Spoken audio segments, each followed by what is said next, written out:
Harold sat by the window of his small, quiet house, the morning light falling on the stack of unopened college brochures. At 75, he had lived a long life as a factory worker, raising children, and later, caring for his wife until she passed. The house was now too silent, and the days stretched long. Yet within him, a flame still flickered, a dream he had carried since he was a boy, one he had never dared to reach for. Harold wanted to go to college. Most people would have called it foolish. He was too old, they would say. The world had moved on, and learning was for the young. Harold often whispered those words to himself in the dark, trying to convince his heart to let go. But every morning, when he saw those brochures, the same thought returned. Learning never ends. Not at 30, not at 50, and not even at 75. When Harold finally signed the enrollment papers, his hand trembled. He felt both excitement and fear, the thrill of stepping into the unknown, mixed with the weight of doubt pressing down. He worried that he would not keep up, that the classroom would feel like another world, filled with technology and references he didn't understand. He worried about being laughed at, about looking like an outsider in a place meant for the young. But more than anything, he worried about failing himself, about proving that it was too late to chase dreams. The first day of class was like stepping into another universe. Students half his age filled the room, their voices quick, their screens glowing with notes and slides. Harold walked slowly to his seat, feeling eyes glance at him before looking away. He could hear his heartbeat echoing in his chest. He told himself not to shrink, not to turn back. Yet a voice whispered inside him, asking why he thought he belonged here. As the professor began the lecture, Harold felt lost. The words rushed by too quickly. The technology confused him, and the self-doubt grew heavier. But then, in a small, quiet moment, something shifted. The professor, noticing his struggle, paused to explain a concept in simpler terms. The kindness in her tone reminded Harold of something he had almost forgotten, that learning was not about age, but about willingness. That night, Harold sat at his desk with a borrowed laptop, struggling to type his notes. His fingers moved slowly, his memory resisted, but his heart felt alive in a way it hadn't for years. He was not chasing youth, he was chasing meaning.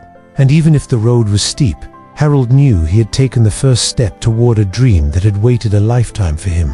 The weeks that followed tested Harold in ways he had not imagined. Every day in class, the screens glowed with charts, presentations, and online assignments that seemed to move faster than his hands and mind could keep up with. Younger students tapped away at their laptops with ease, while Harold fumbled with unfamiliar keys, sometimes pressing the wrong button and erasing entire pages of notes. Each mistake echoed loudly in his heart, a reminder that he was decades behind. At times, the weight of embarrassment pressed down so heavily that he considered quitting. He would stare at the classroom door, imagining how easy it would be to walk away quietly, to return to the safe silence of his house where no one expected him to keep up. But just as he leaned toward that thought, he remembered the empty years that had already passed, filled with regret and unspoken wishes. He had promised himself he would not leave this dream unfinished. One afternoon, as Harold struggled with an online assignment, a student named Emily leaned over and offered help. She was young, bright, and full of energy, the kind of person Harold once thought would never understand him. Yet she smiled patiently, guiding him through the steps without judgment. That small kindness lifted something inside him. For the first time, Harold felt less like an outsider and more like a fellow learner. The professor, too, noticed his persistence. After class, she would sometimes stop by Harold's desk, encouraging him to take things one step at a time. She told him that learning was not a race, but a journey, and each step mattered as much as the last. Those words lingered with Harold, giving him courage to face the long evenings of studying that followed. The nights were hardest. His memory was slower than it once was, and sometimes words slipped away as if hiding from him. But he kept at it, reading, writing, asking for help when needed. In those quiet hours, Harold felt something returning to him. It was not just knowledge, it was life itself, filling the empty spaces left by years of loss and routine. He began to notice small changes. Younger students, who once looked at him with curiosity, now greeted him warmly. They asked for his opinions in discussions, and Harold found himself sharing stories of history and life that books could not teach. Slowly, the classroom became less a place of fear and more a place of connection. There were still struggles, many of them, but through each one, Harold grew lighter. His heart, once shadowed by doubt, began to rediscover strength. And though the road ahead was still long, Harold knew he was no longer walking it alone. The day of graduation dawned with a quiet sunrise, soft light spilling over Harold's window as he adjusted his tie in the mirror. His hands trembled, not from weakness, but from the weight of the moment. He had walked a road many said he should never begin, a road filled with struggle, doubt, and late nights of study. And now, at 75, he stood ready to take the final step. As he entered the auditorium, the air buzzed with excitement. Families waved proudly from the seats. Students laughed and embraced, their caps tipped at odd angles. Harold moved slowly, his steps steady but unhurried, as if savoring every moment. He found his place among the graduates, the oldest among them, yet no longer feeling out of place. When his name was called, the applause rose like a wave, echoing through the hall. Harold walked across the stage, his gown brushing against the floor, the lights warm on his face.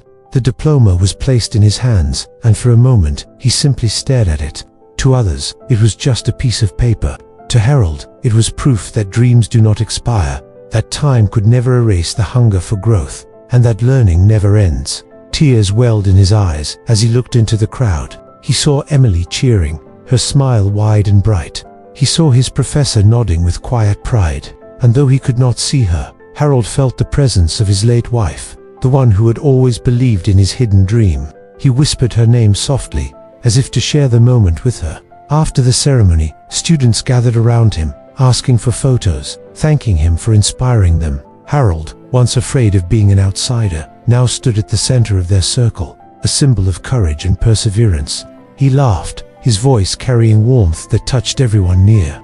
That evening, Harold walked home under the gentle glow of the setting sun. The diploma rested in his bag, but the true treasure was the journey itself. The loneliness that once filled his house had been replaced by purpose, and the fear that once silenced him had been replaced by quiet strength. He knew the road ahead would still hold challenges, as all roads do, but Harold no longer saw age as a barrier. He saw it as a season, rich with the wisdom of experience, yet still open to growth. Learning was not just about books or classrooms, it was about life itself. And as long as life continued, so too would learning.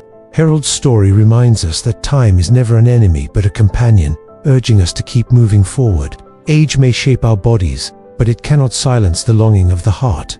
Dreams do not wither with years, they wait patiently, waiting for courage to awaken them. Harold's journey shows us that learning never ends, and it is in that pursuit of growth that life itself becomes meaningful. May his steps inspire us to take our own, no matter where we stand today. If this story touched you, please like, share, and subscribe for more tales of kindness.